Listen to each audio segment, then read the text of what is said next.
السلام عليكم ورحمة الله وبركاته كسو دوادا داوديال برنامج ku saabsan doorashooyinka ka bilaabanaya dalka Netherlands toddobaadka soo socda maalinta Isniinta ah barnaamijka waxa idin dhexdhexaadin doono anigoo Firdawsi Maxamed Cabdulle wariye ka tirsan wariyaasha dalka Holland ku nool barnaamijku waxa igala qayb galayo Faadumo Faarax oo madaxa hirda ah waxa sidoo kale ka qayb galaya Maxamed Saciid oo asagana dhakhtar ka shaqeeya isbitaal ku yaalo magaalada Eindhoven waxa sidoo kale ka qayb galaya Xayir Shooki marka hore soo dhawaada marka labaad Xayir waxaan ku bilaabo Maxamed Saciid ayaan ku bilaabayaa soo dhaw waa mahadsantahay Firdawsa assalaamu calaykum dhamaan waa idin salaamay iyo dadka ka daawanaya barnaamijka live-ka ama dib u daawan doona waa dhawahay anaga haddaan bal ku bilaabo magacayga waxaa la yiraahdaa Maxamed Saciid waxaan deganahay magaalada Eindhoven waddanka Netherlands waxaan ka shaqeeyaa isbitaal halkan ku yaala Katarina waxaan ahay verpleegkundige specialiste oo ka shaqeeya qaybta khaliinka caloosha ama la dagaalanka buurnida cudurka buurnida iyo cudurrada uu keeno buurnida marka caawa waxa halkan u fadhina waxa waaye inaan bal wax ka taataabano doorashooyinka soo socda iyo ururada ku tartamaya iyo arrimihii ku saabsan marka waa dhawahay waa maasantahay ku soo dhaweey sidoo kale Xayir Shooki Xayir oo asna Eindhoven uga jira Xayir soo dhawow Shooki soo dhawow noo sharax marka hore qofka aad tahay marka hore Firdawsi aad iyo aad u mahadsan tahay walaalkay Maxamed Saciid waa salaamaya Faatumana waa salaama sidoo kale dhamaan Soomaalida barnaamijkan hadda daawanaysa ku daawan doona intaba magacaygu waa Shooki Axmed Xayir waxaan deganahay waddankan Holland waxaan ahay macallin wax ka dhigo jaamacadda Maastricht ku taalo waxaan ku takhasusay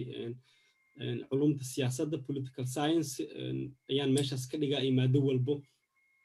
oo political science-ga hoos imaato sidoo kale waxaan ahay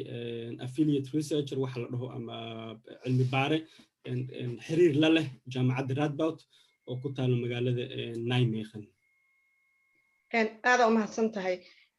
Faadumo Faarax ayaa sidoo kale barnaamijka iidan ka qayb galaysa Faadumo marka hore soo dhawow waa mahadsantahay Firdawsi aad u mahadsantahay oo aan ku mahadsantahay inaad maaragtay noo xiriirinaysa programkan oo aan haysano gabdho wariyaar ah ma sha Allah magacayga kulay waa garanaysaan Faadumo Faarax dadka Holland degan oo u ololeeya diaspora iyo siday wax ugu qaban lahaayeen waddanka ka mid ahay waxaana ahay directorka oo ururka hirta sidoo kale waxaan ahay consultants oo migration and development waxay dhahaan marka aad iyo aad u mahadsantahay inaad maanta noo xiriirinayso adiga mudan barnaamijka ayaan gudaha u galeynaa toddobaadkan bilaabanayo isbuuca soo socda maalinta Isniinta 15 waxa bilaabanayo doorashooyinka baarlamaaniga sida la og yahay doorashadan xiise gaar ah ayay u leedahay dadka Soomaalida ah oo hadal haynta ugu badan ayay maalmahan wadwadaan marka hore aan siiyo Maxamed Saciid doorashadan iyo xisbiyada u tartamaya qaabka ay ku salaysan yihiin marka hore inaad wax naga siisid fikrad naga siisid si dadka Soomaalida ayagana la rabo in ay codeeyaan ay fikrad ra'yi uga qaataan meesha wax ay ka jiraan wallahi harta waxaan soo diyaariyay presentation yar oo aan rabo kadib markii Shooki uu noo soo gudbiyo informationka si aan markaas u sii guda galo laakiin ilaa hadda waxa isqoray ilaa 37 urur oo ku tartamaya kollayba 15 urur hadda ku jira baarlamaankana ay yihiin kuwa carcarta badan marka ururka ugu weyn waa ururkan la dhaho VVD oo liberaalka ah oo sanadihii ugu dambeeyay waxyaabana hadda electoralka ay dhahaan ku haystay mataqaana awoodda marka say u egtahayna waa waxay noqon doonto Allahu yaclam laakiin waa tartan meesha waxa ka soo socota lagdin xoog leh marka xiise badan way leedahay sababtoo ah waxaa jira ururo yar oo iyagana ajnabi ah oo dad ajnabi ku jiraan oo isu soo qaban qaabiyay oo mataqaana ka qayb galay sanadkan xitaa waxaa ku jira yar Soomaali ah oo isagana ka qayb galay ururka marka iyada lafteeda Soomaalidana waxa waaye waxay xiise aad ugu sii leedahay oo waxay rabaan hadda inay bal awoodooda hal meel ku wada kulmiyaan isku dayaan inay bal codkooda soo gudbiyaan ayagoo ka tusaale qaadanaya waxyaabaha adduunka ka dhaca sida Mareykanka oo kale iyo marka taasna waa xiise badan bay Soomaali haddaan nahay noo leedahay marka waka laakiin marka qaybta labaad usoo noqon doonaa presentationkan marka si fiican u sharixi doono ururadan iyo wixii ku salaysan yihiin iyo wixii aaminsan yihiin insha Allah waa mahadsantahay dib aan kugu soo laaban doonaa Shawki waxaad fikrad badan naga siisaa Soomaali fara badan ayaa degan wadankan Holland tira ahaan intee la egyihiin Soomaalida maxaa intee lagu qiyaasaa waa sax Firdawso ani naftirkeyga presentation yar aan soo diyaariyay haddii screen waad aragtaan u maleynayaa taariikhda wadankan Soomaalida haddii aynu dib u eegno Soomaalida waxay bilaabatay ama dad Soomaalida waxay wadankan bilaabeen in ay soo galaan badankood 90meeyadii ka hor laakiin waa ay jireen dad Soomaali oo soo galay 89 intaas wixii ka sii horeysay laakiin Soomaalida imaan jiray wadankan waxay ahaayeen dad u imaado waxbarasho iyo siyaabo kale oo kala duwan laakiin qaxooti ahaan markaas ayay waxa waaye ay bilaabmatay Soomaalida in ay soo galaan Soomaalida marka wadankan degan waxaa lagu tiriyaa dadka muhaajiriinta ah oo aanan ahayn reer galbeedka oo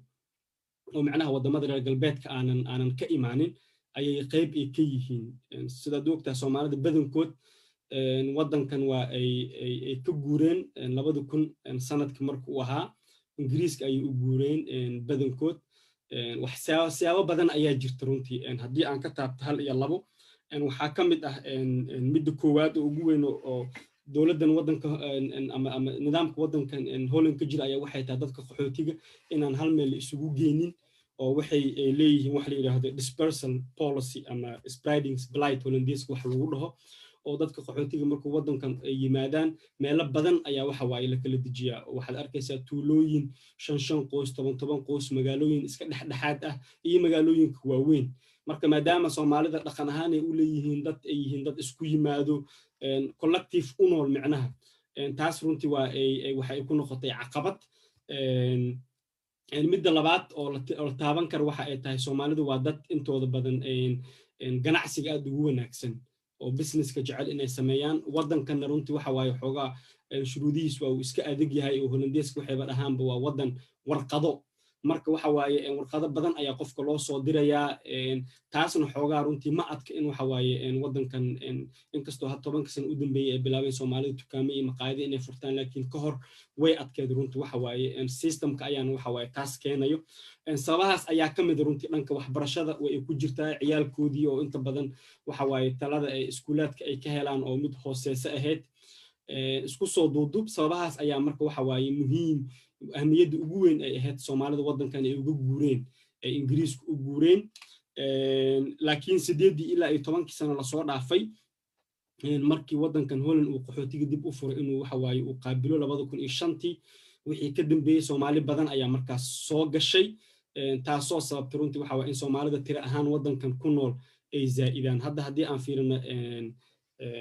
graphican oo ay ku qoran tahay tirada ay soo saareen CBS-ka qolada la yiraahdo oo u qaabilsan in macnaha tirkoob ay u sameeyaan dadka wadankan joogo ama Hollandees ahaada ama yuusan ahaanin tirkoobyada ugu horeeyay waxaa la bilaabay 96 marka hadda saad u arkaysaan 5 sano ayaa u dhaxayso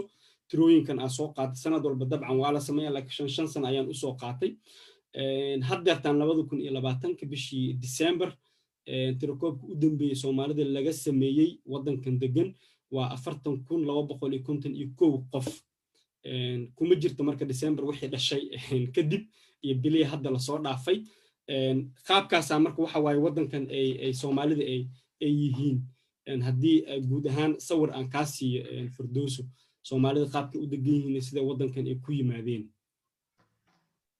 waa mahadsan tahay aan ku laabana markan Maxamed Saciid xisbiyada wadankan ka jira iyo qaabka ay u shaqeeyaan Soomaalidu fikrad ma ka haystaan ma yaqaanaan xisbi walba waxa uu u taagan yahay iyo waxa howlaha uu u qabto bulshada Firdawso waa mahadsan tahay aniga laftkayga waxaan soo diyaariyay presentation yar oo aan rabo bal inaan idinla wadaago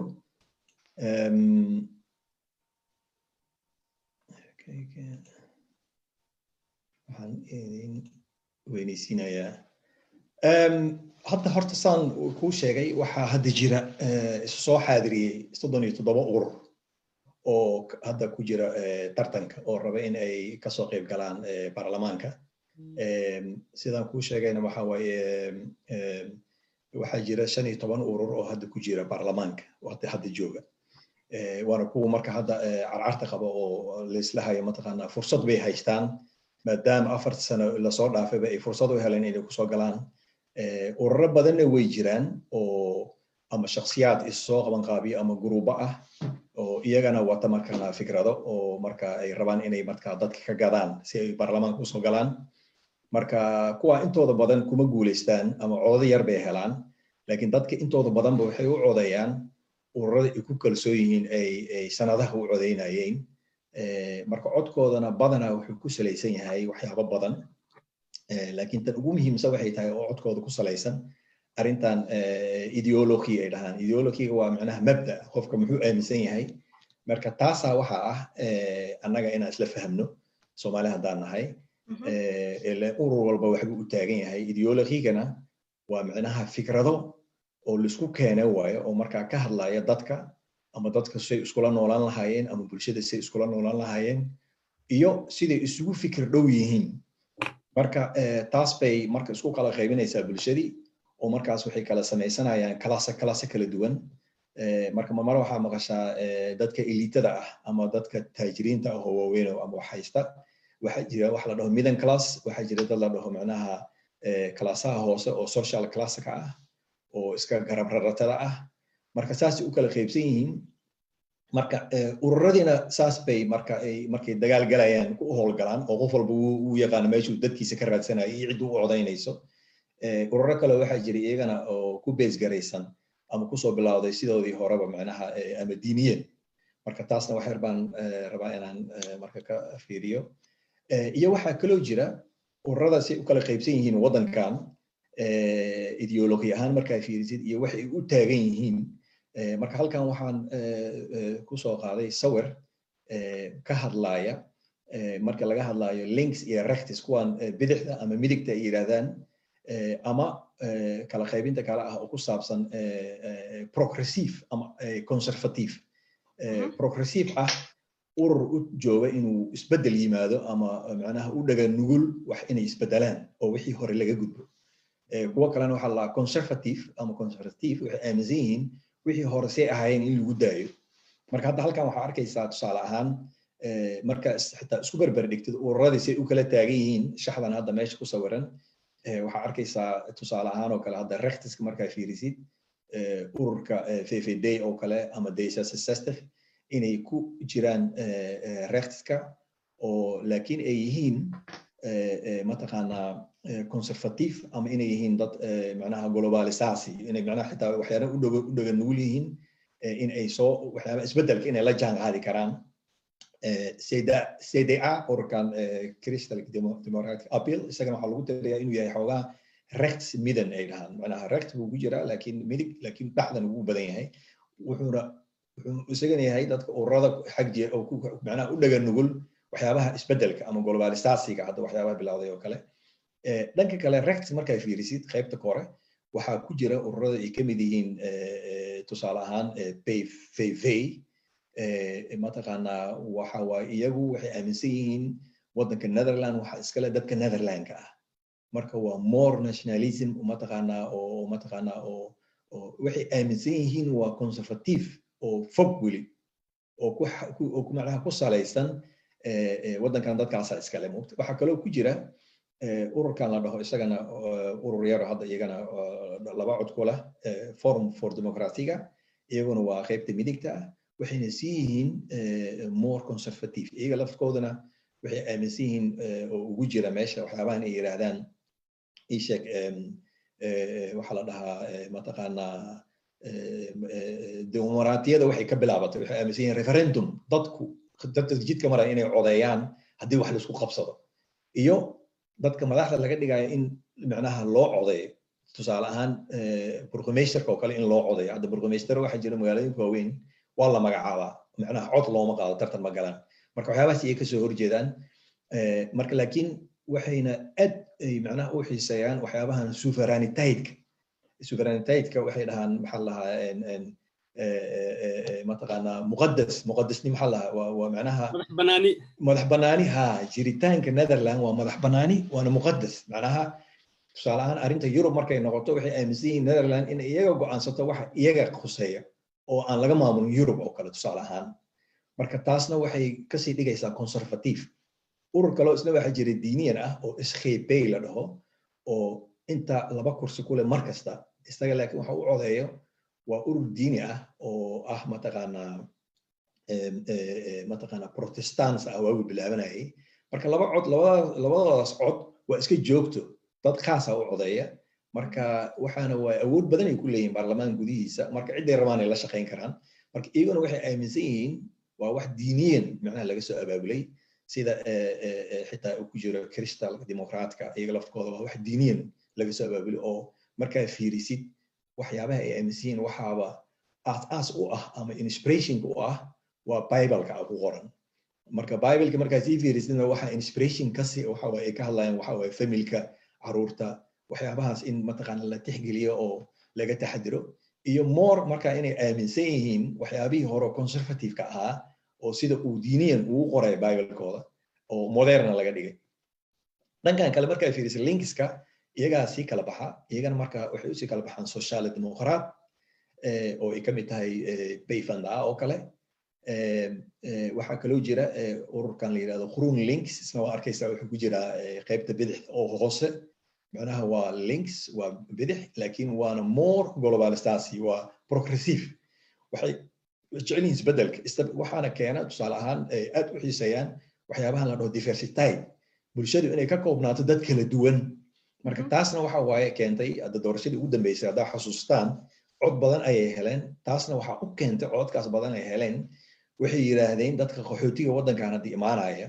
maadaama ay Netherland tahay waddan saxiixay waddan macnaha conventionka Geneva lagu saxiixay qaxooti kastoo yimaado inaan qaabilno marka doodana waxay ahayd xaggee laga keenayaa lacagta iyo xaggee bay iyagu waxay yiraahdeen principal oo dadka in la qaabilo marka taasaa waxay keentay ideologiga ay ku dheganaayeen inay cod badan ku heleen marka u barbar dhigtid ururada bayfanda oo iyagana ay isku fikrad dhow yihiin iyagana waxa waaye waxay ahaayeen markaa fiirisid waxay ka fogaadeen waxyaabihii ay aaminsanaayeen oo waxay u bateen dhanka midigta dhexda ah ay u bateen marka arrinta qaxootiga tusaale ahaan oo kale waxaa jira urur kale oo isla la dhaho Christian Uniga waa isaga sida SGP oo kale waa urur isagana u taagan mataqaanaa Christian ah oo Protestants ah marka ururadan diiniyanka ah laba u kala baxa kan ugu weyn waa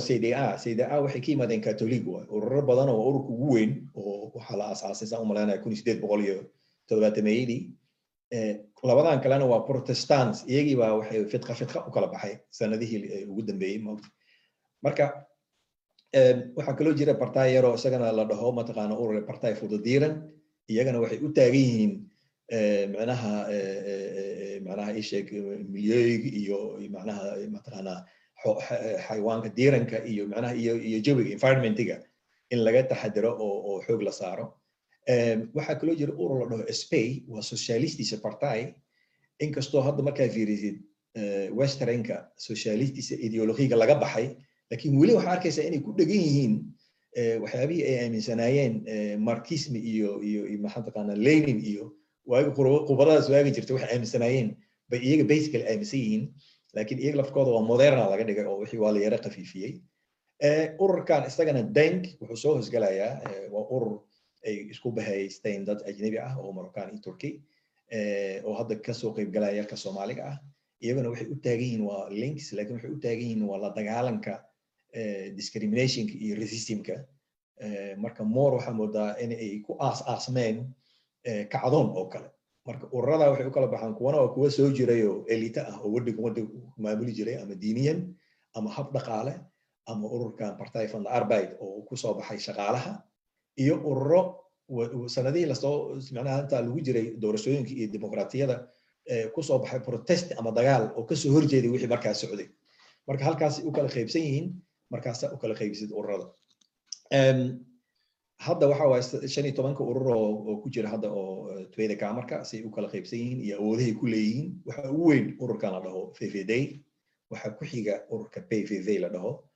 oo iyagu aaminsan more inay Netherland leedahay oo Netherland ay u taagan tahay iyo D66 CDA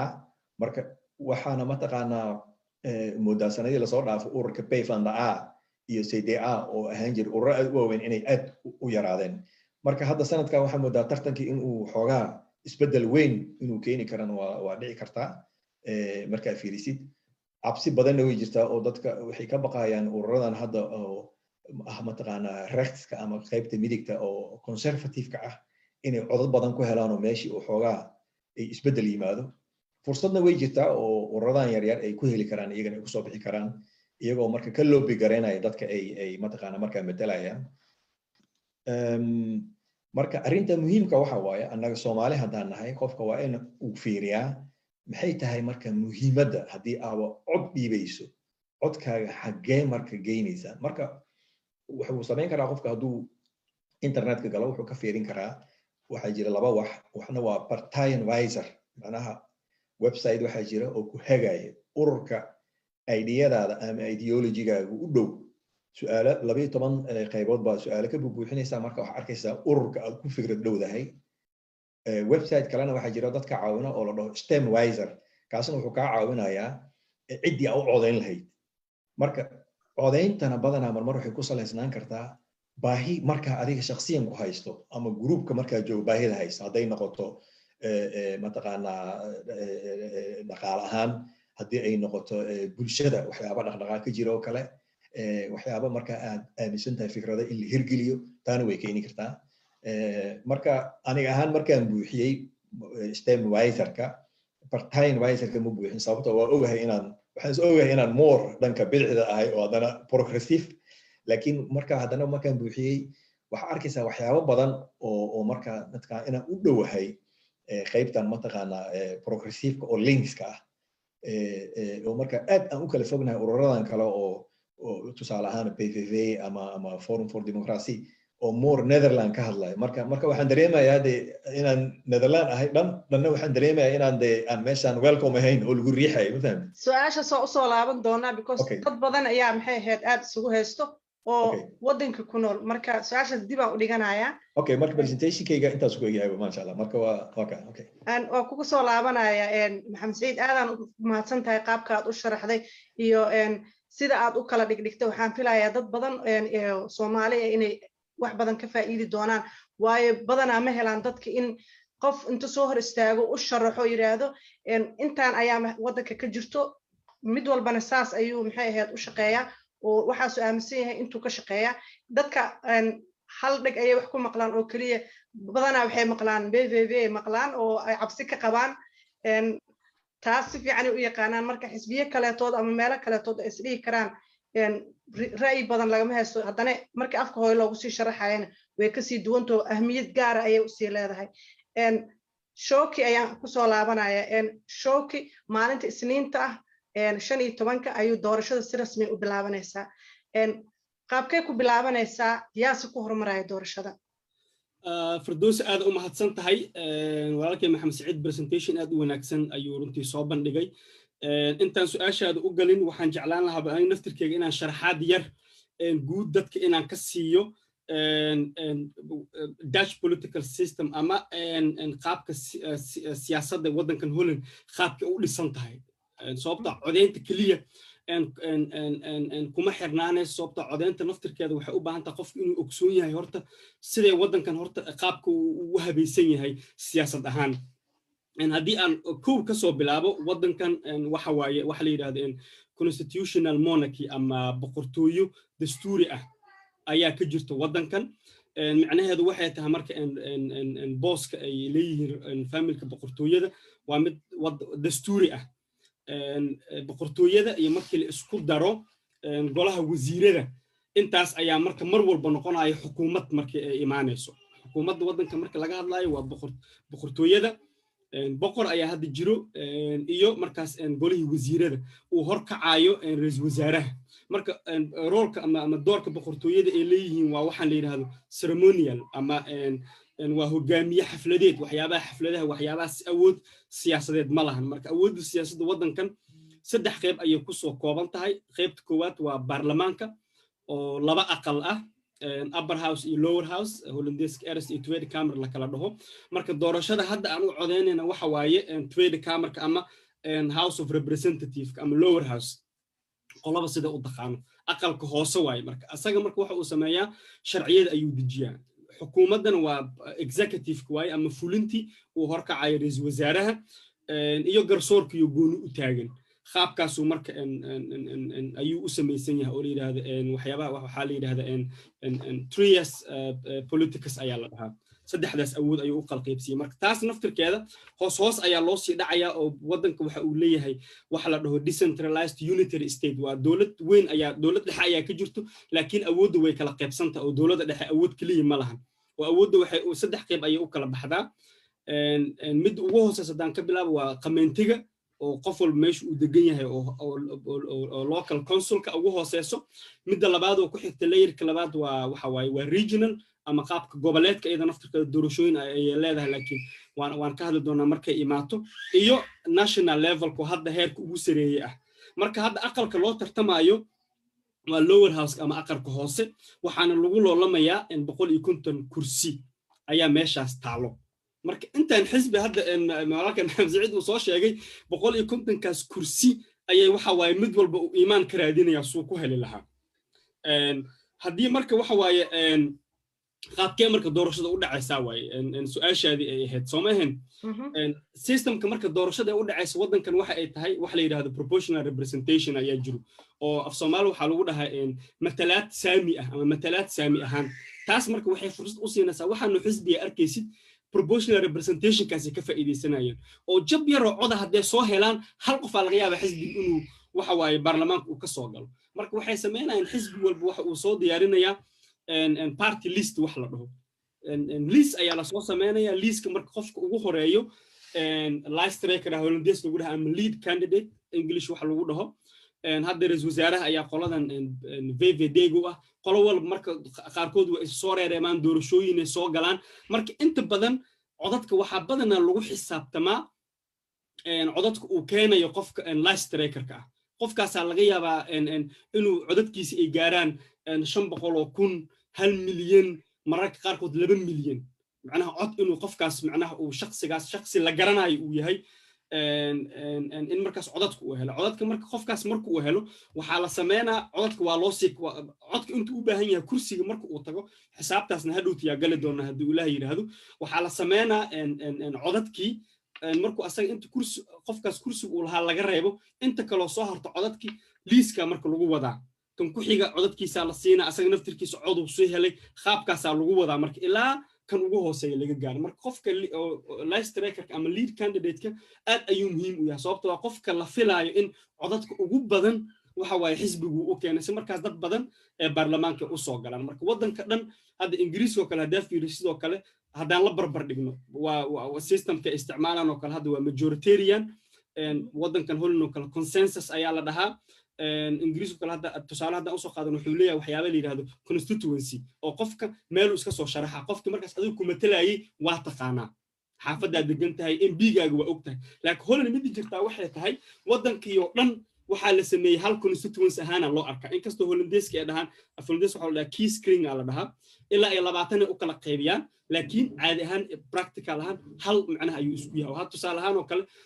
hal qof haduu Nijmegen iska soo sharaxo magaalada degan tahay Firdaus Maastricht waa ugu codeyn kartaa qofkaas oo muhiimaddu waxay tahay liiskaas marka la fiirina mar walba oo wadanka oo dhan wuxuu isku yahay one constituency-gaas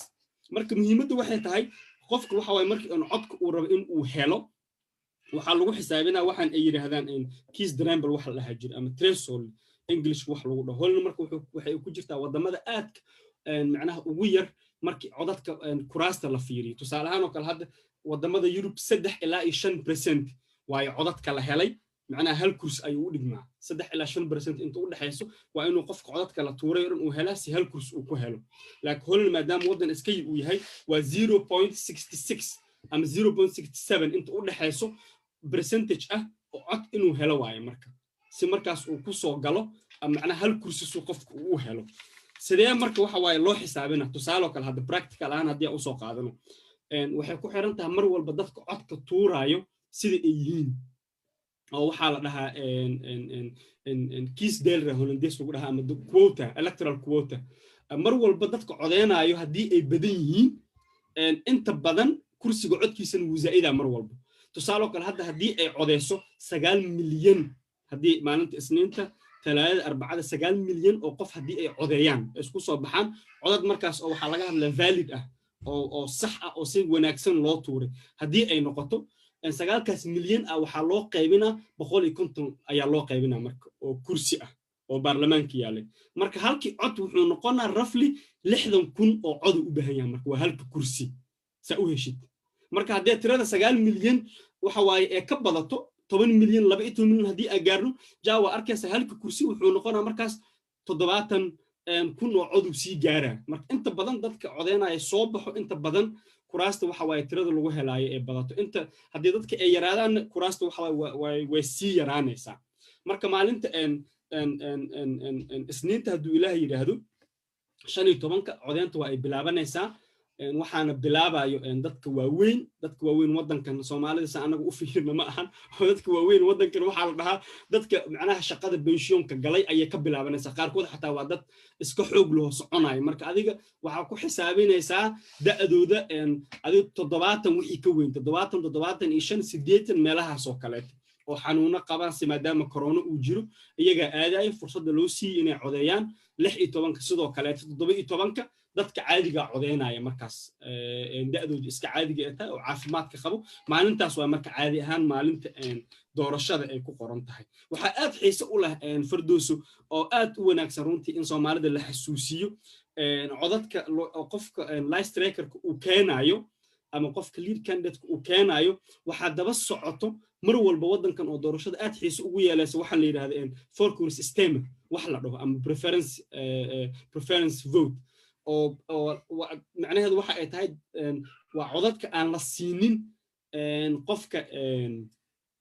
markaas live strikerka ama lead candidate-ka laakiin qof kaleeto oo liiska meesha ugu hooseeyo ku jiro codadka la siiyo kaleeto oo badan oo ka badan karo qofka liiska asaga ka koreeyo marka qofkaas marka iyada naftirkeeda xisaabaad gooniya leedahay runtii aad u adag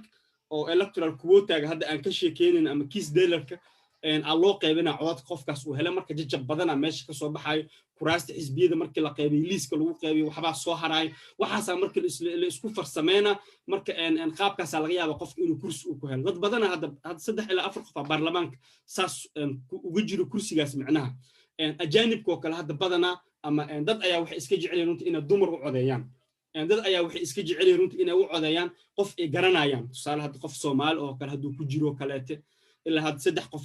liisaska aan ka aragnay Soomaali ah 2 wiil iyo 1 gabar marka waxa dhacaysa marka in qofkaas ajaanib kale to badan runtii tusaale kale hadda xisbiga la yiraahdo bay-in oo kale hadda ajiro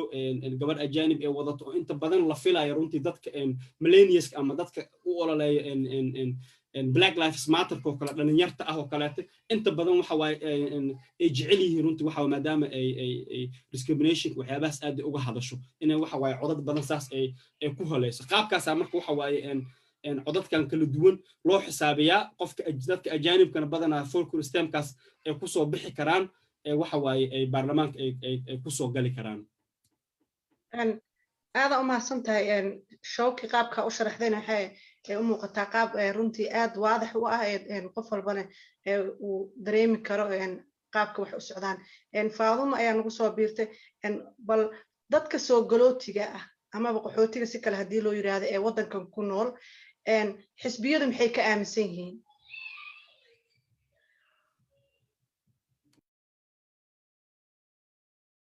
Faadumo ma qashaa Faadumo muda ku jirtaa mudka ka bax sorry Firdowso waxaa la dhahaa waxaan rabaa inaan presentation aan share gareeyo ama points yaal oo xisbiyada si ay u kala qabaan arrimahan marka xogaa yar iga sii gudub intaan sii diyaarsanayo waa tahay Faadumo kugu soo laaban doonaa waxaa jirta Maxamed Saciid su'aal aan rabay inaan ku weydiiyo dadka Soomaalida ee haysta dhalashada waddankan ma isku arkaan in ay yihiin dad Netherlander ah siyaasadda iyo nidaamka maamulka dalkana ka jirana ma aaminsan yihiin inay wax ku leeyihiin والله هو سؤال aad u wanaagsan Firdawsa wala horta wadankan aniga waxaan joogaa 30 sano ku dhow marka hadda fiirisid generationkii koowaad iyo hadda ilmahayni hadda ku dhashay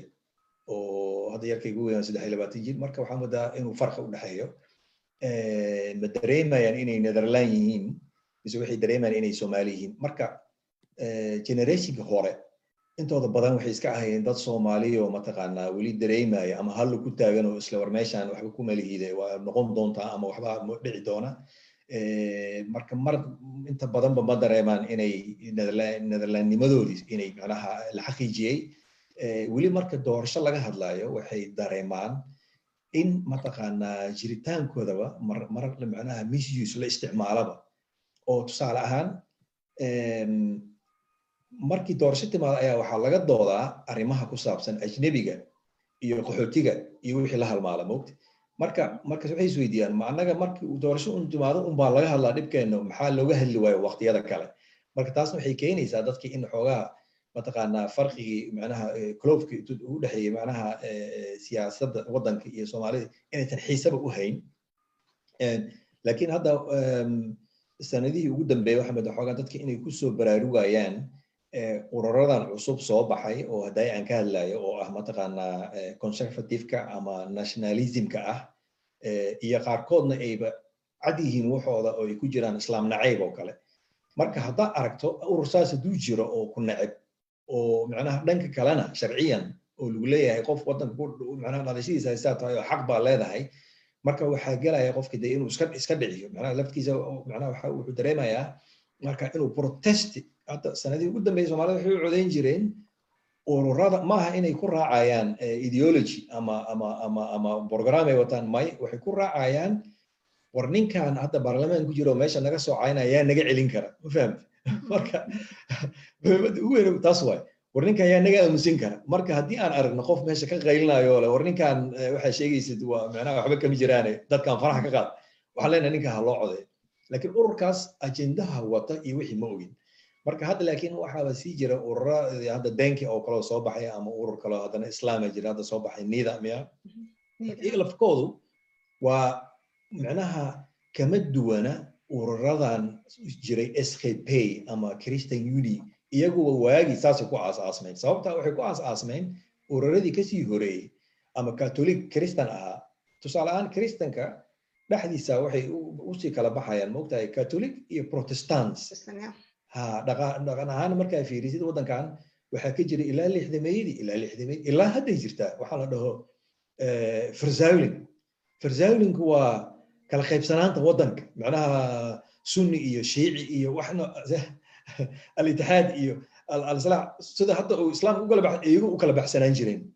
marka taasna waxay ku jirtaa siyaasadii dhaqaalihii waxbarashadii wixii oo dhan moogta iyo xitaa telefishinadii hadda telefishinada arkayso oo kulli ku wada jirto magaca R ama K waa ama Catholic ama P Protestant marka waxaas dhan markaa fiirisid waxay ka yimaadeen dad ay matalayaan bay ku yimaadeen marka ururadina waa saas marka hadda fursad aad u furan dadka Soomaalida waxa waaye oo day dagaal galayaan bad ururadaas marka inay garab istaagaan oo mataqaanaa codkooda mataqaanaa qiimo u yeelaya moogta marka laakiin dareenka ah Netherlandnimada waxaa moodaa generationkii labaad hadda oo generationkii labaad weli lama gaarin laakiin ilmihii meeshan ku dhashay inay yihiin xoogaa markaa la doodid hadda sida hadda uu sheegay Showkii millennialska inay u codeyn doonaan laga yaabo meelo kale Allahu yaclamu naqan because iyagu waxay raadinayaan macnaha dhib baa wuxuu ka haystaa laba wax midna waa waxa waaye kalarkoodii iyo macnaha meesha kasoo jeedaan baa lagu cunsuriyeynayaa oo shaqo ma helayaan ama waxbarashadii wixii baa lagu adkeynayaa marka taasaa iyaga waxay ku kalifaysaa hadduu qofku istaago u dhaho war annaga codkiina meel geynayne marka waa laga yaabaa qofkaas inay u codayaan waa mahadsan tahay waxaa Faadumo haddii ay diyaar tahay Faadumaan siinaynaa intaan Faadumo siinin asxaabtana daawanayso waxaa idin leenahay reer Holland ama asxaabta kaleeto barnaamijka sii share gareeya waxa uu xambaarsan yahay macluumaad aad muhiim u ah dadka Soomaalida ee waddankan ku dhaqan waayo Soomaalida badan doorashada waxa u muuqataa in kuwa ka aan dhig jalaq u siinin ama stembaska iska jeexjeex boostooyinka markay ugu imaadaan oo aan ka faa'iideysan waxa iyadoo mustaqbalkooda iyo wax ayaga quseeya habnololeedkoodii ay tahay waxaa dhaci doona mustaqbalka doorashada muhiimadda ay leedahay fadlan sii sheer gareeya barnaamijka si usii gaara dad kale oo aad u fara badan Faadumo diyaar haddii aad tahay adigan kugu soo celinaya presentationkaaga diyaar uu ku yahay dadka soo galootiga ah iyo xisbiyada wadanka ka jira fikradaha ay ka aaminsan yihiin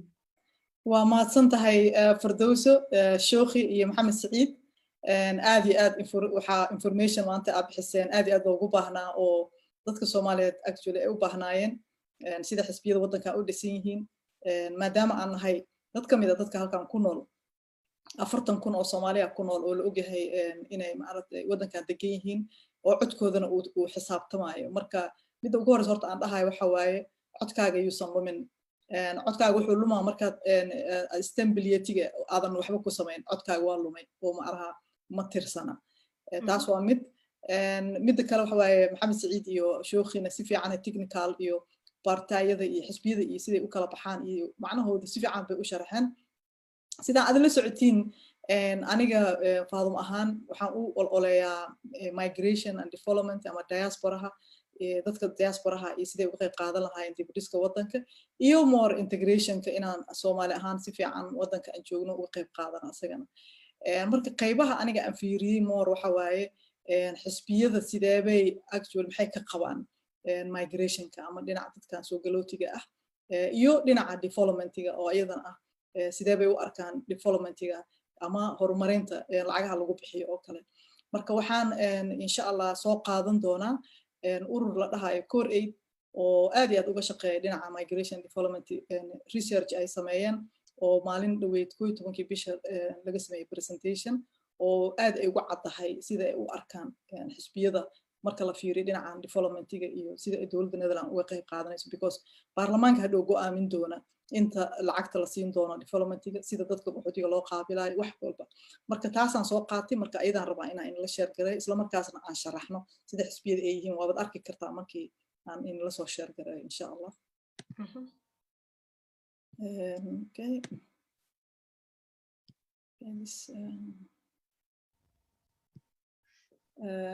okay kan ma sharing ka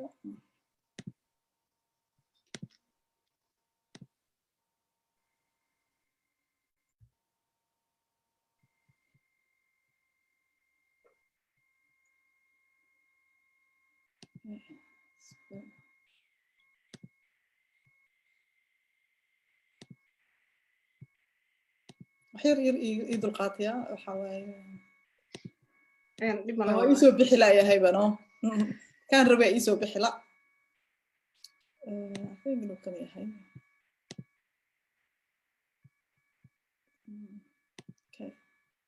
horta halkan waxaan uga jeedaa mid ah kana ii dambeeyo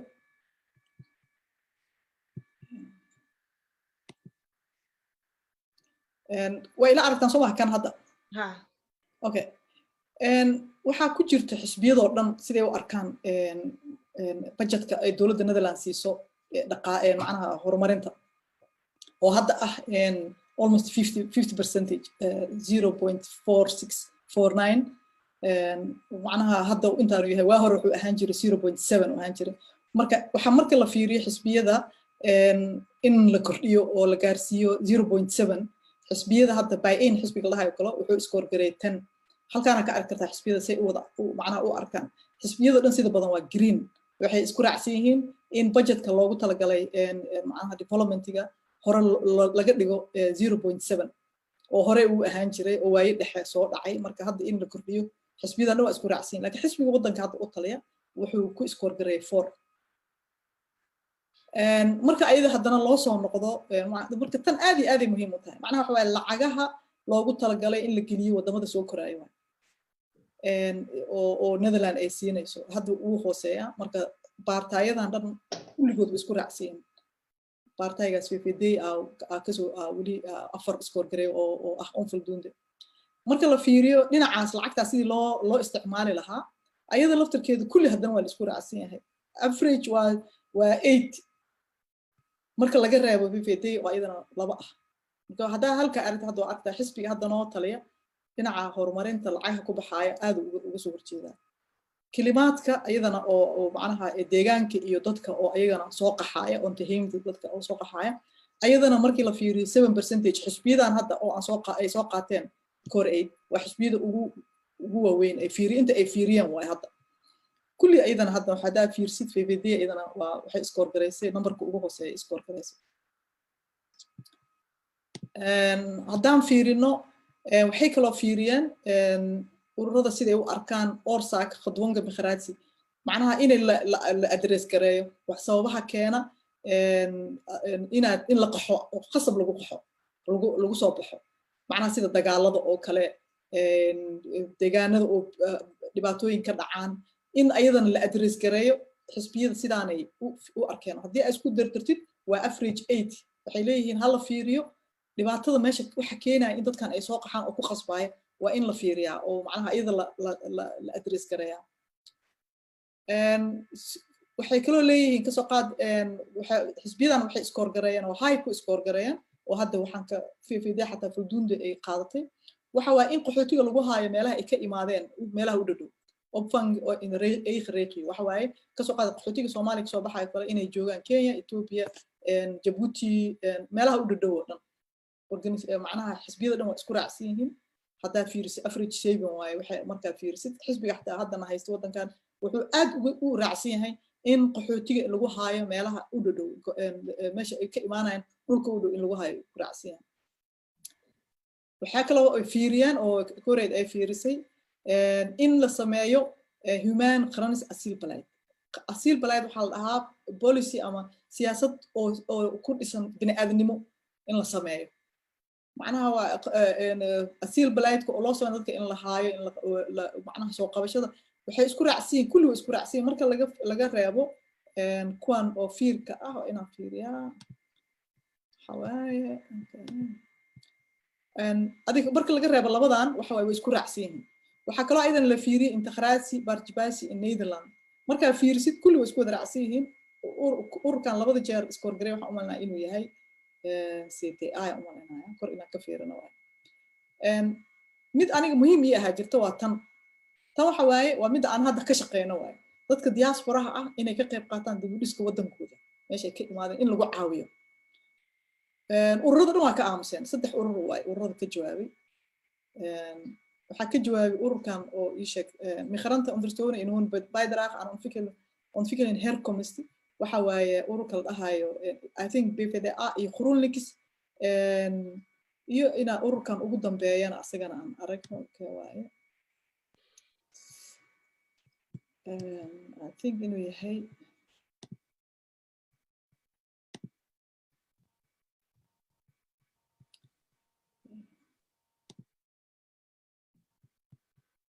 inuu saddex urur umbaa aatiri annaka waan saboor gareynayna waana ururada oo waa Qurunlikis BPDA iyo SB saddexdaas urur waxa waaye waxay aaminsan yihiin in la caawiyo ma aragtay diasporaha rabaan inay wadamadooda ka qayb qaataan ayaga kuwaas muhiim noo ah marka because anaga haddaan diaspora nahay muhiim aad ay noo tahay integraasiga xataa muhiim noo yahay xataa asiil balaadka muhiim noo yahay laakiin ani markaa isfiiriyo kale macnaha ururada oo naga caawinaya inaan wadankeena wax ka qaban hadday noqon lahayd inaan kenis aan wax aqoonteena u gudbino hadday noqon lahayd inaan lacag dirno hadday noqon lahayd inaan projectyaal ka bilowno hadday noqon lahayd investment inaan sameyno nala caawiyo ururada nagu caawinaya ururadaas waa ururada oo waa Qurunlikis BPDA iyo SB saddexdaas urur waay marka dadka Soomaalida xataa inay fiiriyaan waa maxaa interestkaaga u yahay markaad rabto inaad doorasho samaysid interesaha waa inaad fiirsaa xagee ka imaaday xagee u socdaa ururkan muxuu yahay meesha uu rabo ani maxaa dan iigu jirto ururada qaarkood hadda waxaa jirto oo baartaayad qaarkood waxaa jiro waxay leeyihiin waxaan dhaafaynaa deymaha oo ardayda oo kale student finish sharing deyntiis waa dhaafaynaa marka arday tahay oo deyn ku jirtid adi waxaa u codaynaysaa ururkii kaa dhaafaya deyntaas aa u codaynay markaa shaqaalo tahay oo aad ka fakiraysid ani shaqada beri hadday iga istaagto UFA-gayga waa laiga soo jaraya waa laiga gaabiyo kale waxaa fiirin ururkee waaye dhalinyarado kale waxay fiirinayaan oo kale voting takoortiyaa jira macnaha meelihii la degaankii guryo ma leh ma jiraan ururo badan hadda waxay ku xisaabtamayaan oo aad iyo aad ugu qaylinayaan waxay leeyihiin waxaan dhisaynaa dhismayaal badan oo guryo ah si dhalinyarada u helaan meel ay degaan meelaha hadda teemooyinka hadda oo hodka ah waxaa ka mid ah kelimaadka oo ah deegaanka iyo guryaha dhismahooda because Netherlands hadda waxay ku jirtaa takoorta oo guryo ah warning note ay jira so marka ururkaas wuxuu ku xisaabtamaya anaa dhisaay guryahan dhisaya marka dhalinyarada kale oo yaryarka ah oo rabaa inay markaas ay noloshooda samaystaan guryo helaan oo kale ama deynta laga dhaafo oo kale partayada qaarkood ay sameeyaan anaga waa inaan marka Soomaali waa inaan fiirno maxaa anaga dan noo ah xagee dan noo ah maxaa tan marka urur ma aha inaan iskaga doorano ma aha ani ma umaleynaa inaan u dooran karno wax oo sensation ama oo aan dhahayn okay waa iska dooranaa ururka markaa dooranayso waa inaa ururkaas baaritaan kusoo samaysa ururka muxuu qabaa maxay tahay stand bundigiis hadda sida uu noo sheegaya maxamed uu dhahay stand bundiga ururka waa kan iyo kan iyo kan ururka wuxuu qabaa sidaan iyo sidaan iyo sidaan sida hadda aan sheegayo kale migrationka bas aan ka hadlay budgetka developmentiga intaan noqona asiil balaydka siday u arkaan maxaa la dhahaa diasporaha in la caawiyo kale siday u arkaan waa inaa marka sidaas oo kale aad u fiirsaa oo stand bundiga adiga aad leedahay aad ka fiirisid marka mar walbana taas markii la isku soo dardaro waxaa muhiim ah inaad codaysid oo codkaaga uusan lumin haddii aad markaas research samaysidna waa iyadana waa heer sare marka ani kulley intaasaan ku dari lahaa waana mahadsantihiin haddii aad su-aal ka qabtiin waa i weydiin kartiin insha allah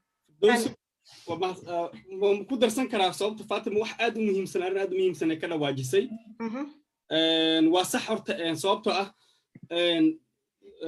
nidaamka waddankan ka jira wuxuu yahay xisbiyaal ayaa mar walba jira waxa waaye u furan in dawladda ay ka mid noqdaan oo waddankan Holland weligeed kama dhicin hal xisbi inuu maamulo sida haday aan hore u sheegay Ingiriiska oo kale hal xisbi maamulo ama Mareykanka oo kale ma aha inta badan waa coalition waa mar coalitionka dawladda badana waxa waaye isku tagaay mararka qaarkood 4 mararka qaarkood 5 mararka qaarkood 6 marka qof walba programkii uu watay ayuu waxa waaye la isku keenaa waa la wada fiirna programkii marka waxa loo bedelaa policy waxa la ama siyaasadii markaas 4 sano soo socoto lagu shaqeyn lahaa marka waa muhiim runtii waxa waaye in qofka marka uu codeenayo in uu fiiriyo horta programka xisbi walba uu leeyahay oo macnaha inuu akhriyo mowduucyada hadda aad ugu waaweyn وأنا حتى نفتر كي أن معناها أن أخري وحكمه دنك وحبرشة كلام ما معلنا وحبرشة أن كجرو أن أردنا أن سوءها العقدي مبدن أن وحواي أن واجا وحبرنا أي كسب بيجنتي مركا ماستر سمينا أن وقت العقدي ما هي سو هاد دور حزبية وحيدها يعني أن واجا ضدك العقدي وحبرنا يي دور سنة كور ديمنكي معناها دين لوجد جاي حلال ما هين مركا وحلو بين العقدس إن وحواي ضدك ما دام أن سوء علم قاركود بحنا حضرتان بل هالسيو كومبنساس أما مقدو هالسيو إلا 10 كن يورو سو مرك هذا أرضي أتهاي وعرفت أن العجها دينت لقى فهدي أواجس أرضي هاد 10 كن يورو كسوق جلسوا فإيه كوجر ترنتي سو مرك قفل ومرك قدام بس برنامج هوايد إجابة يا كلا بحث رنتي وهذا عم عز وش جاي ويلكا وحلقة أنا وعديه هي أنا حسبي أنا وحقيقين وحبرشة ونكسن هي أنا جروب كان وحقو ونكسن إن إصلاح جالك صامر قفل بدن تيسة إنه ماشي وحواي وأنا سياسة الوجوش جاي وعدن موك أنا صامر ده وحقو فهمني يعتقنا يو هي هبل يا كجرو تعس ويجرت لكن أنتوا هذا بدن قف كهدو وحواي وشقية هذا محمد سعيد وكل عافماد وجوجا وحكفيرنا زارق محافة إيدو كجرو مشاركة من الكردنا فصحيا ملبدينا وحيابها سوكر صوبت أصير تيسي waxa mar walba inuu qofku ka dhaxarko marka xisbiyada badankood kuwa yar yar oo dhan waxa arkaysaa xisbiyi iska waxa la yiraahdo one party issue hal mowduuc ku dhagan yihiin oo ku dhahay aniga waxaan ka hadlaa discriminationka okay discriminationku way wanaagsan tahay laakiin qofka waxa waaye intaas in ka badan laga rabo inaad ka sii hadasho oo tusaale kale climate-ka oo kale cimilada kale maxaa ka qabanaysaa guryaha kale maxaa ka qabanaysaa arbeit market-ka kale ama labor market-ka shaqada kale hadda maxaa ka qabanaysaa sababtoo ah corona yimid dad badan waxa way hadda shaqooyinka waxa waaye way ka soo fashilmeen haddii aad tahay qof macnaha ama business ku jiro kale ama maqaayad aad leedahay waxyaabahaas oo dhan waxa way xiran yihiin wax kala soconaya ma lahan soo marka dad badan waxa waaye fayid ay noqonayaan waxa waaye lacagaha ma awoodin inay wax iska bixiyaan marka way iska xirayaan soo iyagoo kale maxay fiirinayaan dhanka okay kuwee marka hadhowt markii la soo noqdo dawlad cusub ay imaato yaa lacag badan siinaya budget badan oo startups oo kale dad macnaha businesskooda dib u soo bilaabanaya marka qaabkaas waxa waaye loo fiirinaa runtii marka Soomaalidan waxa wanaagsan in wajigaas weyn ma arkino sawirkaas weyn inay ku eegaan marka codka ay bixinayaan shooka meeshaas aan waxaan rabaa inaan hal su'aal kale ka weydiiyo discrimination waxaa samaysay taabatay runtii waa point aad u taagan gaar ahaan ardaydoo kale markay istaasho raadsadaan magacooda marka la fiiriyo waa la soo diidaa ayagoo la eegaayo backgroundigooda qofka magaciisa marka la arko magacyada Soomaalida iyo iskuma eg isma lahan meel iskama soo galaan waxaa la arkay qof magac Hollandees sheegtay oo istaashada loo balamiyay clerical imaw maxay ahayd wada hadal qasbareek u imaw la yiri qofkii asagana Soomaaliga oo goobta fadhiyana helaas waxba kuma hayna la dhahay soo marka point aad muhiim u ah ma ahan in qofku marka cunsuriyad ay meesha timaado in ardaygii uusan talaab hore u sii qaadi karin inta aan la gaarin isbiin kale waxyaabo kale صح فردوس ولا وصح ويجرتا إن وحواي أرضيدا دتك أجانب كأهو كله أما دتك أن كسو جيدين وضمذا درجال بيت كأهو ويسترن أنا هنا وكله أجانب مركوي سومالي ويكون حجران لكن ويبدين رونتي أنا نفت كيك وأركي دول بوحان لي هذا وحيري هذا institutionalized racism وحلا وضن كان آدو وبدين رونتي أو دتك حتى يجو أنا إستهين ما أركن وقف كان عنصرية أو كله لكن si systematic waxa way cunsuriyada ugu dhacayso tusaale kale in waxa way qofku waxa way uu la kac ama asoo aan ula kacay inuu magaci qofka uu fiirinayo runtii magaciisa aabaha magaciisa koowaad marka hadda xisbiyaal badan oo doorashada galaya waxay aad ugu ololeynayaan in marka qofka solistasiga ama cods uu sameynayo shaqo ama stage oo kale internship oo kale in la sameeyo anonymous solicitor waxay dhahaan oo waxa way aan qofka qof walba marka uu solicitation macnaha shaqada uu dalbanay application uu sameeyay in magaciisa qofka uu ka bixiyo meesha si markaas waxa waaye fursad waxa waaye ay u helaan marka xisbiyada oo dhan badankood kuwa hadda walaalkeen Maxamed Saciid uu sheegay oo ajaanibka inta badan oo u codeeyo bidixda ah badankood waxa waaye liiska way ku wada jiraan oo anonymous solicitor-gaas oo kale xataa kuwa progressive oo conservative center-ka xataa aad waxa ugu ololeynayaan in waxa waaye qofka magaciisa uu soo ku qoran qaabkaas ay ula dagaalamaan cunsurinimada laakiin cunsurinimada wadankan wax soo jiri waaye uma maleeynayo runtii waxa waaye wax dhamaanay in uu yahay runtii laakiin waxa isku dayayaan runtii waxa waaye in waxa waaye la yareeyo marka anaga tusaale kale cunsurinimada kale waa ay jirtaa laakiin waxyaabaha uga bixi karta cunsurinimada kale waxa kamid ah qofku waxbarasho wanaagsan inuu helo tusaale hadda shaqada markii la codsanayo kaleete mararka qaarkood waxa dhacdo dad badan oo ajaanib waxa waa in la qaato ana hadda shaqada jaamacadda aan macalinka ahay aan joogo markii aan codsanayay ilaa 200 oo qof waxa waa soo xareysatay waxa laga 3 qof ay qaateen saddexdeena aniga Hollandeeska laakiin Soomaali asalkiisa amadow gabar kale oo Philippine ka timid iyo gabar kale oo Canadian ahayd marka waa arkaysaa institutionada qaarkood oo kaleete waxa waaye waxay fiirinayaan quality-ga fiirinayaan qofka uu leeyahay waxa uu ku soo kordhinayo meelo qaarkoodna nasiib dar waa ay jirtaa cunsuriyada laakiin cunsuri macnaha cunsuri la dagaalamida afka in laga dhaho kaliya ma soconayso Firdaws oo waxaan u dhahay haddii hadda xisbi uu ku dhaco cunsurinimada la dagaalamo ama discrimination waxa wanaagsan in okay xisbigu waa inuu policy uu keeno hadda anonymous solicitor oo kale waa in policy la keena la mariyaa waxa waaye wasaaradda social zaakan ko kaleeta ama arrimaha bulshada iyo shaqada qusayso baarlamaankii waxyaabahaas oo dhan meesha ku jiro marka wadankan muxuu muhiim u yahay marka doorashada waxay muhiim u tahay codkaaga muhiim u tahay in aad siisid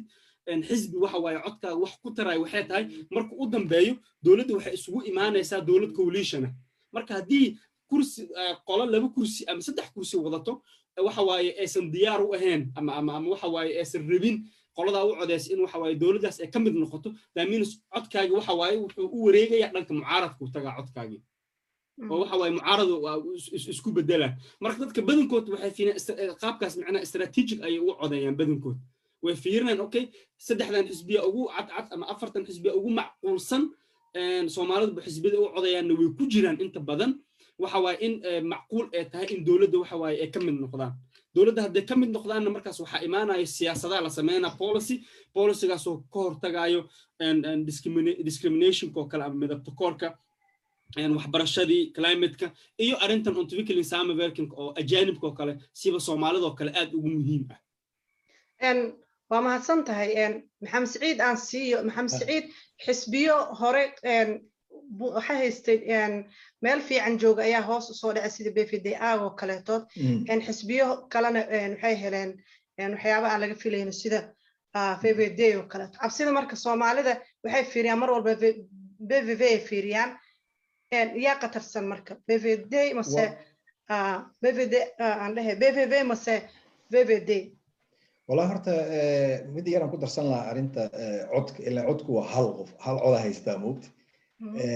marka waxaan u maleynayaa codkii qiimuhu leeyahay dad badan hadda waxaan u maleynayaa hurdadii uu ka qaaday moogta warqadda meesha ku tuuri lahaa uu leeyahay qof walba moogta ilaa waxaa la ogaaday codkaas inuu wax bedelayo uu wax kala macnaha uu maxaa la lahaa uu farshil wax kala samayn karo saameyn inuu samayn karo moogta marka waana tii hadday Shawki iyo Faadimo ay ka dhawaajiyeen qofka muxuu dooranaa ani hadda markaan fiiriyay STEM advisorkii macnaha waxaan ku buuxinaya ideologiga cidda aan u dhowahay moogta laakiin markaan fiiriyo personal opportunity-gayga hadda macnaha caafimaadka kale waxaan u codayn lahaa PVV moogtahay oo u doodaya dadka isbitaalada ka shaqeeyay waxaan iyo in mataqaana mushaarka loo kordhiyo in waxyaabo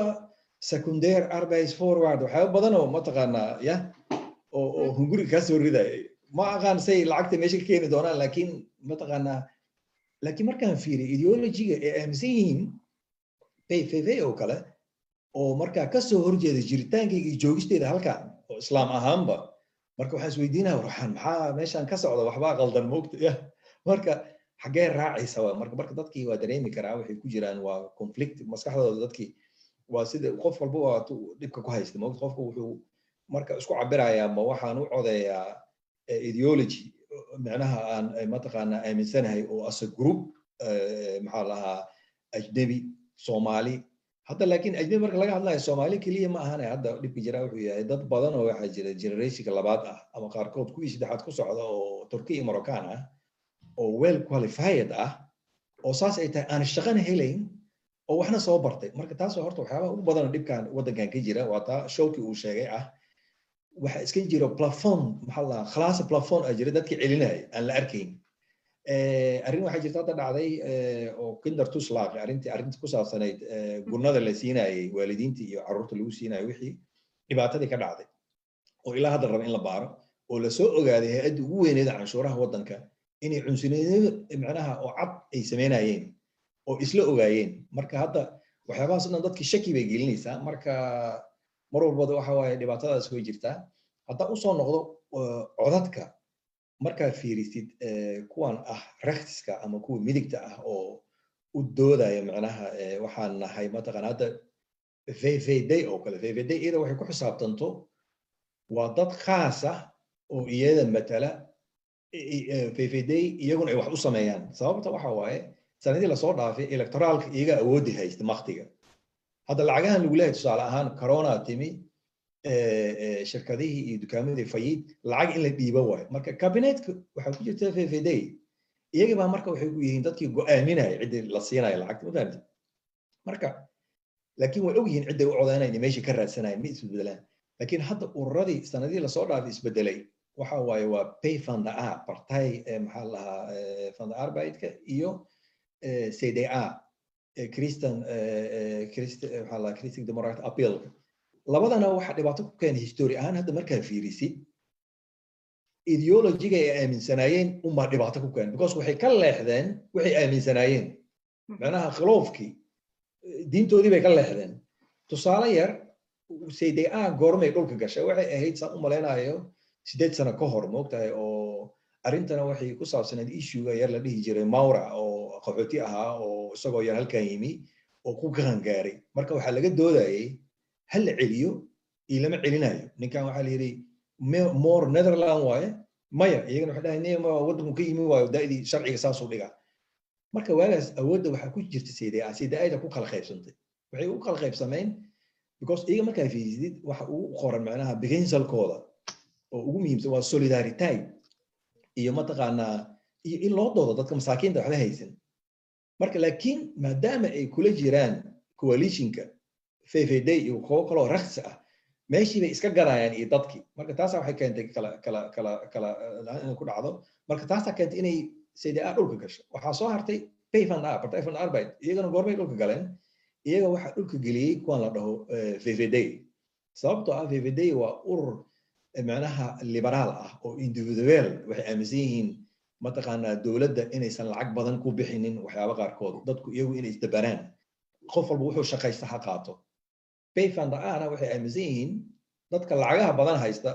waa inay lacag badan dhiibaan sida dad masaakiinta loo caawino laakiin maadaama ay coalition la ahaayeen FFDaydi waxaa dhacday mataqaanaa in barnaamijka ay FFday wadatay in lagu fuliyo 4 sano markay soo dhamaatay uu coalitionka dhamaaday oo doorashadii la isku yimi payfund waxa ku dhacday inay dhulka galeen marka wax kalena uma gelin waxay ka leexdeen tariinka ay ku socdeen marka ururadan laftakooda cabsi haysata mataqaanaa wayna rabaan inay cod helaan sida codka lagu helayna hadda waa la ogaado waa inay sheegaan waxyaabo extreme ah oo mataqaanaa xagjir ah qaxootiga ha la celiyo albaabada ha la xiro Netherland way buuxsantay waxyaabo noocaasa oo laakiin ka fog ideology-ga ay aaminsan yihiin waxaa kaloo jirta aan rabo inaan ku daro arrintan ku saabsan discrimination iyo is ogolaanshaha baarlamaanka laftigiisa hadda waxyaaba ka dhexdhacaan markaad dooda fiirisid moogtahay waxaa ku jirta hadda ururka danki oo kale waa dad macnaha ajnabi oo haddana islaam ka soo horjeeda dooda markay dhacdo marmar waxaad dareemaysaa waxaad leedahay macnaha ma aan loo ogoleyn inay baarlamaanka qayb galaanay meeshaan joogi karaan wax ka samayn karaan markii lala dooday markii tusaale aan la doodayn PVV oo kale ama Forum for Democracy-ga marka waxay dareemayaan ay leeyihiin waddanka maalaha iga xiga ma fahant marka taa laftarkeedana waxay keenaysaa shaki ah war annaga waa iska qaylinanahay xitaa dadkii baarlamaanka noogu jira lama ogola macnaha xagee wax ka qaldan yihiin dadka shaki saas imaanaya marka taa laftarkeedana waxay mataqaanaa naasnuujin u noqonaysaa dadka codeynaya oo khaasatan hadda oo ama Moroccan ama Turki u badan ah oo la dagaalankaas cunsurinimada ah oo ay aaminsan yihiin hab baarlamaani in loola dagaalamo oo saas dagaalka lagu galo marka laakiin annaga Soomaaliya haddaan nahay waxaan u baahanahay wallahi daraasaad badan inaan sameyno barnaamijyada noocan oo kale wacyigelin badan dadka in loo sameeyo sidii wax u kala ogaadaan ugu dambeynna qof walba wax uu ku qanacsan yahay inuu sameeyo macnaha ma waxa raacaysaa personic forcure adiga waxaad dantaada waxaad jeceshahay iyo waxa ku hirgalaya ma waxa raacaysaa as a group meel inaad wada codeysaan oo wixii saa loo galo dagaalka xagee laga galaa marka waxa way waa halkaas uga bixinaa waa mahadsantahay Faadumo hal qof ayaa waxaa laga yaabaa intaas soo baahiye inuu qabo sida hooyo waxay rabtaa ilmaheedu waxay rabaan in study financieriga deynta ay qaadanayeen laga joojiyo waxay kaloo rabtaa in guri ay helaan ilmihii guri ay u helaan iyadoo nafsad ahaanteeda oo xijaab wadato waxay rabtaa inay shaqo hesho oo aan la cunsuriyeenin waxaadna leedahay hal cod ayaad leedahay sidee la isku waafajinayaa wallahi haddartaan kulley maxamed iyo shooki labadaba waa ka hadleen meesha waxaa yaala ideology wax la dhahayo wax oo ay baartaayada standbundigooda oo waxay aaminsan yihiin ah iyo wax adiga foorkuur ku ah marka waxay ku xiran tahay inaad balance saartid oo dhahdeed tanaan doortaa mise tanaan doortaa inaad adiga waxaad dantaada ku ah inaad ka tagtid oo fiirisid waxa guud iyo inaad wixii dantaada ahaa fiir sida badan Netherlandka waxay fiiriyaan maxaa ani dani ah qofka shaqaynayo kale inuu fiiriyo aniga taxka aan bixiyo ama plastic aan bixiyo ma layga dhimaaya mise waa la ii badinaya kan business ku jira wax kale oo fiirinaya laakiin waxaa jira anaka maadaama migrant nahay waxyaabo badan oo anaka u dheernahay dadkan kale macnaha dadka Netherlandka ah ayaga wadankan ka taga lama dhahayo wadankan waa joogeen waana ku dhashay macnaha meeshaan anaka laakiin waxaa nahay waa new Netherlanders anahay so situation kale anaga ku jiraa marka waxa way inaan anaga hadaan nahay dadkan wadanka imaad inaan fiirino maxaa ideologiga aan qabno kee u dhow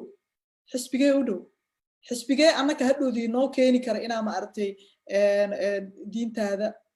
aad sidaarta ugu dhaqantid oo ma aragtay adan cabsanayn inkastoo grondwetka ay tahay Netherland vrijheid van de liggen uu grondwet ku jiro haddana inaadan baqin xisbigee macnaha aniga aan ilmahayga waxbarasho aadi karaan xisbigee discriminationka hadda sheegis ka soo horjeeda xisbi kasta oo jiro oo hadda oo meesha ka jira discrimination xisbi ogol ma jiro haddana markay baragtayd imaato waa jirtaa oo sida hadda sheegaysa waa jirtaa macnaha discrimination in laga tirtiro adduunka ma dhacayso because dadkan waa kala duwan yihiin fikradana waa kala duwan yihiin way wadaan dadkii way jirtaa weli laakiin baragtayd in la tirtiro way adag tahay marka laakiin annaga lafteeda nagu xiran tahay annaga haddaan nahay dadka oo ajnabiga ah oo waddamadan jooga sida badan markii discrimination lagu sameeyo oo kale waxaa jira meelo oo discrimination melding point la dhahayo kale kasoo qaad waxbaa lagugu sameeyey waa inaad tagtaa waa inaad meeldi garaysaa markii intaasoo qof meeldi garayso waxbaa lasoo saaraya sharciyaa lasoo saaraa waa la baaritaana dhaca waxbaa dhaca laakiin anaga sida badan waxaan sameynaa markii discrimination lagu sameeyo waa iska aamusa ku kalaa lagu sameynaa wala aamusa ku kalaa lagu sameynaa wala aamusa marka anaga laftigeena xataa marka qaarkood inaan practicaareyno sharciyada waddankan xataa marka qaarkood qeybaan ka noqona maadaama anaga aan active aan ahayn laakiin markaan doorashada usoo noqdo anaga waxa waaye dadka soomaalida ah ama dadka ajnabiga ah waa inay fiiriyaan ideologiga ama ay fiiriyaan personaliga forkoorka adiga qofkaasi ku xiranta inkastoo mar walba inaad fiirisi aad tahay migrant aan ahay okay migrant ahay new netherlander ahay maxaa danay ah aniga waa iyadana mid meesha ku jirta waay marka waxaan dhihi lahaa aniga hooyo haddaad tahay iyo dadka guriga isla joogana khasabaa inay xataa isku fikir noqdaan adiga laftarkaaga fikirkaaga xataa kala duwanaana aad dhahaysaa mabaartaagan u codeeya mise tana u codeeya iskaraaf ilmahaage marka ani waxaan ila tahay oo muhiimadayda ay tahay codkaaga inuusan lumin midda ugu horeysa oo aniga muhiim ii ah waxa waaye haddaan dad Soomaali nahay waa inaan codkeena u noqdaa mid xisaabta ku jiro oo lagu xisaabtami karo way imaan doontaa mar in loo imaado la dhaho ay baartayga ay naga soo raadsadaan cod ama qof uu cod naga soo raadsado oo aan kula xisaabtano buundo anaga aan leenahay xisbiga buundadaas ku jirta pointigaas ku jira pointigaas waa inaan realisir karaysaa midda labaad oo aan rabo inaan ka jawaabano waxay tahay hadda maraan maqlaayay qolooyinka oo mucaaradka noqonaya ama opposition noqonaya haddii codkaaga uu opposition xataa ku darsamo muhiim waay because opposition waxay keenaan ama mucaaradka waxay keenaan mooshiye keenaan mooshinkaas hadhowdi waa la qaataa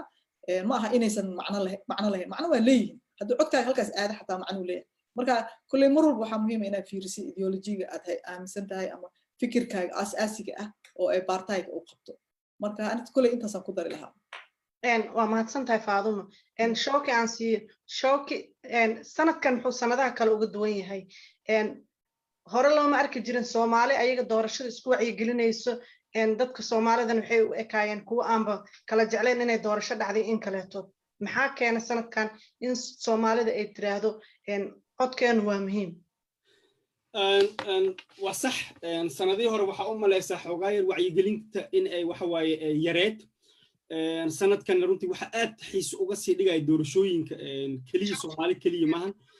laakiin waxaan haddeertaan aragnaa dad ajaanib ah oo badan Eritrean ku jiraan Ethiopian ku jiraan Soomaali ku jirto iyo dad kale oo ajaanib runtii waxa waaye oo kala duwan oo madow u badan in waxa waaye xisbiyada ay ka tartamayaan taasaa marka keenayso iyo waxa aad xiis uga sii dhigaysa midda labaad oo ah in waxa waaye baarlamaanka Holland naftirkiisa 4 sano soo dhaafay dadka Hollandeeska u dhashay dad kale ajaanibka inay isweydiinayeen in waxa waaye maxaa ka dhigay cadaan kaliya xataa hadaa fiirisid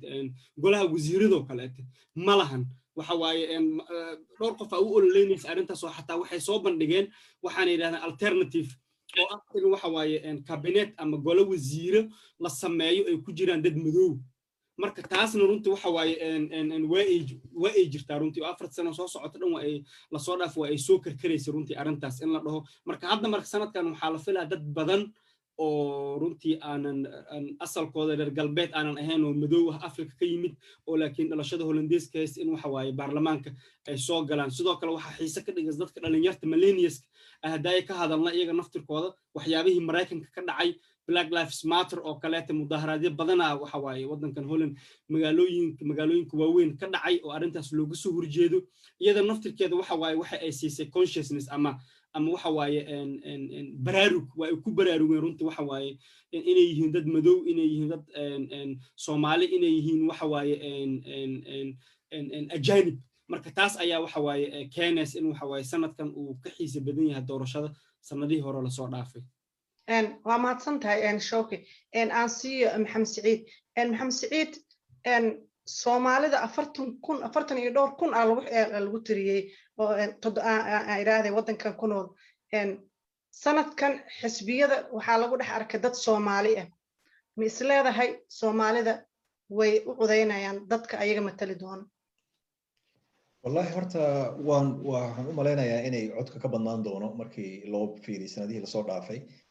ileen waagi hore adiga horta 4 sano la soo dhaafayna way codeeyeen laakiin wixii ka sii horeeyay badana geedka codadka qashinkay ku dari jireen marka iyadoo la soo gaarin baaba la iska tuuri jiray moogta laakiin hadda waxa waaye waxaa moodaa adduunka inuu soo dhawaaday because arrintan social mediahana waxay keentay tusaale ahaan waxaaba ka hadda annaga hadda jaraa'idkan aan bixinayn wacyigelinta ah oo live intaasoo dad daawanayaan oo ku baraarugaya wixii iyo social mediahii kale oo hadday noqoto whatsapp groupyadii iyo ololo badan baa jira oo la sameynayo marka waxaan u malayn doonaa inay cod badan bixin doonaan soomaalida insha allah waa la rajaynayaa magaalooyin badanna waa la iska abaabulay hadda abaabilku weyn oo aan arkayna waa hadda yarka daynka ku jira oo ikar nuur ikar oo aad ay dadku ugu ololeynayaan magaalooyinka oo dhan marka ay ka tahay qof soomaali ha soo gala meesha qof soomaali macnaha kii ugu horreeyay ma hadda ka hore qof baas ku jiray oo muddo lasoo dhaafo hore ah ayaan xirsi cali laakiin taas waxay ahayd context kale ahayd hab kale ugu jirta meesha inkastoo ay doodaysa horta ay u doodi jirtay dumarka dulman iyo waxyaaba ay ka doodi jirtay iyo waxyaabahan hadda gudniinka laga hadlaayay qofta hor meesha marisay ahayd in la dagaalankaas taa lacag lagu bixiyo lama ogeyn laakiin way dagaalkaas way ku jirtay laakiin soomaalida waxay macnaha markaa ay antipathic ugu noqotay maadaama diinta ay soo attaagtay marka taa unbaa dhib keentay laakiin hadda waxaa moodaa wixii inay isbedeleen waxaa u malaynaya inay soomaalida codayn doonaan insha allah afartanka kun caruur badan iyo waxaa ku jira iyo isheeg dadaan codayn karin oo codkii weli gaarin iyo waxaa ku jira qaarkood laga yaaba inaysan sharcigii lahayn oo dhalashadii aysan codayn karin marka adiga waxaan u malaynaya dhowr kun oo kale waxaan u malaynaya inaysan markaa awood macnaha aysan xaq u lahayn inay codayn karaan waa mahadsan tahay barnaamijka gabagaba u maraya waxaan siinayaa shooki iyo faadumaan siinayaa ugu dambeyn maxaa dadka soomaaliyeed ugu baaqaysaan isbuuca soo socda doorashadii 15 way bilaabaysaa 15 16 ilaa 17 baaqiina iyo fariinta aad u direysaan ummadda Soomaaliyeed ee wadanka ku dhaqan maxay tahay aan ku hormaro shooki فدوس هذا وما حصلت هارونتي برنامج كان هذا أيوه قروح بدني هاي كل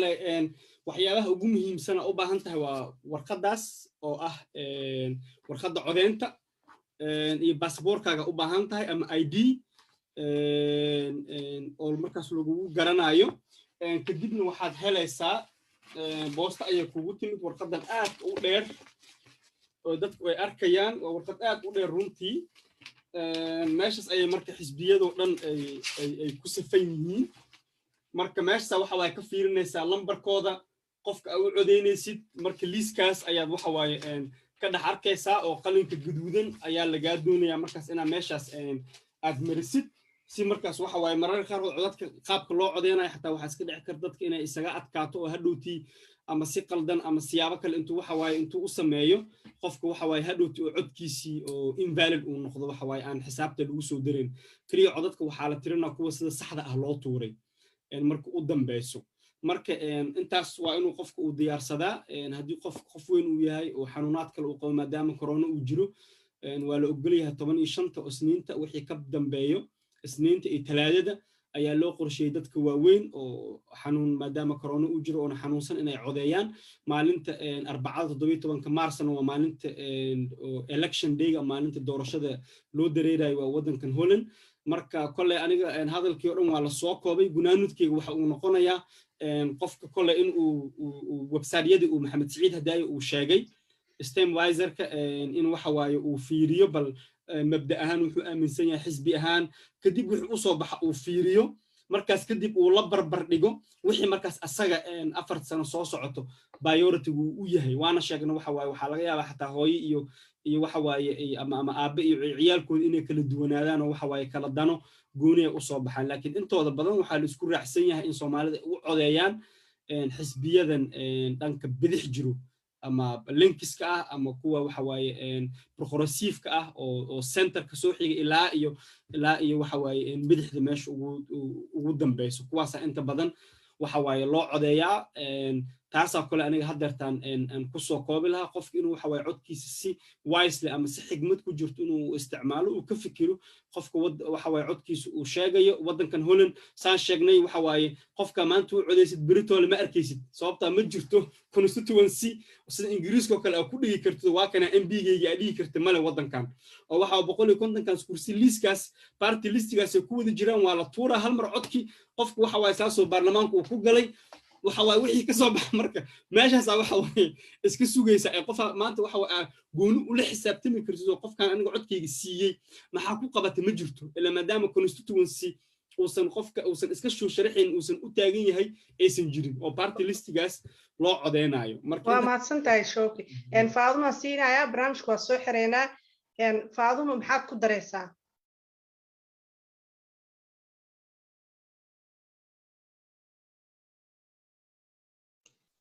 codka ka xiran Faaduma ka xiran Fatima okay Firdawsi horta aad u maasantahay way inaad noo xiriirisay barnaamijka quruxda badan oo caawa halkan waxaan rabaa inaan horta Maxamed Saciid iyo Sheekh Xayrna aan u mahad celiyo waxaan rabaa inaan ku daro horta haddii aan nahay dad Soomaaliyeed oo codeyn kara inaan codeyno way tan ma aha wax iska cad ma ah oo meel kasta adduunka kama jirto waa ogtahay adduunka maanta inay wadamo badan oo ka mid yahay wadankeena oo samaanta qof walba cod lahayn uu ku doorto qofka uu rabo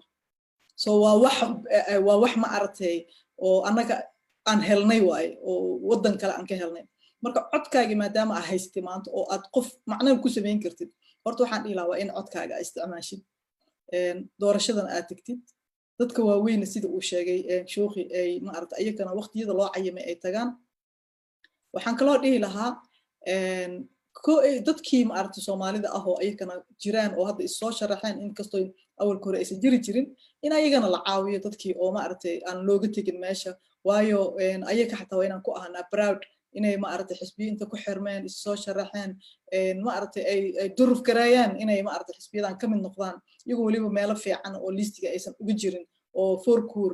inay ku imaadaan fourkuur system inay ku imaadaan ay tahay haddana waa inaan ma aragtay aan ka fikirnaa sidee ma aragtay dadkaas xataa loo dhiirigeliyaa inay ma aragtay hore u socdaan inkastoo kulligood ayna wada dhalinyaro yihiin marka waxaan dhihi lahaa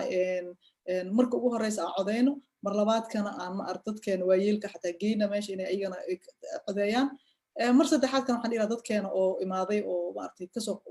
soo door in la doorto isku soo sharaxay hala support gareeyo laftarkeedana waan dhahayaa waayo waa dad soo duruf gareey oo muhiim ay tahay in la caawiyana marka intaas aniga aan ku dari lahaa waana mahadsantihiin dhammaantiinba aad iyo aad ayay u mahadsantihiin maybe inuu rabo inuu asna wax dhaho hay Maxamed wax yarisa ku dari lahaa oo xoogaa yaab laho Soomaali haddaan nahay waa Faaduma tay sheegtay moogtahay dadkii Soomaali joogta ma codeyn karaan laakiin marka aragtay siyaasadda si u xiiseynayaan kan dukaanlaha ah islaanta yaanyada iibinaysa kan jidka maraya kulli waxa waaye meaning wuxuu ka hadlaya madaxweynihi waa kan ra'iisul wasaarihi waa kan laakiin ma codeyn karaan dadkii codka haysta hadda waddankan joogana siyaasaddii ma xiiseynayaan macnaha stembileedku waa iska tuuraya marka farqiga u dhexeeya la yaaba marka waxaa moodaa Soomaalida siyaasadda ku fiicnayn moogta marka Mr. siyaasadda wixii macaanta wixii markii laga dhigo pressure iyo dhib markuu jiro moogta marka kolleyba wax uu siyaada ma hayo laakiin waa saa sheegteen codkaaga macnaha waa muhiim marka maadaama lagu yiraahdo waa codeyn kartaa iyo inaan marka codeyno aan macnaha aniga ahaan waxaa moodaa dagaalka lagu jiro inuu yahay in macnaha jiritaankeena iyo dadnimadeena inay macnaha muuqato si hadhow group ahaan marka lagu qiimeeyo sababtoo ah badanaa Soomaalida waxa laga sheegaa dadaan shaqaysan ama wax sameyn ama wax negative-ka badan laakiin waa in la helaa dad Soomaali oo baarlamaanka noo soo galo marka taas lafteedana waxa waa shakhsiyaadka noogu jiro focuska inaan saarno kuwaas xoog meeshaas marka la isugu ururiyo taas aan ka bixi lahaa mahadsantihiin aad iyo aad ayaa u mahadsantihiin barnaamijka intaasaan kusoo xireynaa barnaamijka waxaa soo abaabushay Faaduma Faarax oo madaxa hirda ah barnaamijka waxaa ka qayb galay Maxamed Saciid oo asagana dhakhtar ka shaqeeya isbitaalka magaalada Eindhoven Shooki oo asagana jaamacadda macalinka ah barnaamijka waxaa idin xiriirinaya anigoo Firdawsi Maxamed Cabdulle hadda waxaa ballanteena ah in qof walba Soomaaliya codkiina aad dhiibatiin habeen wanaagsan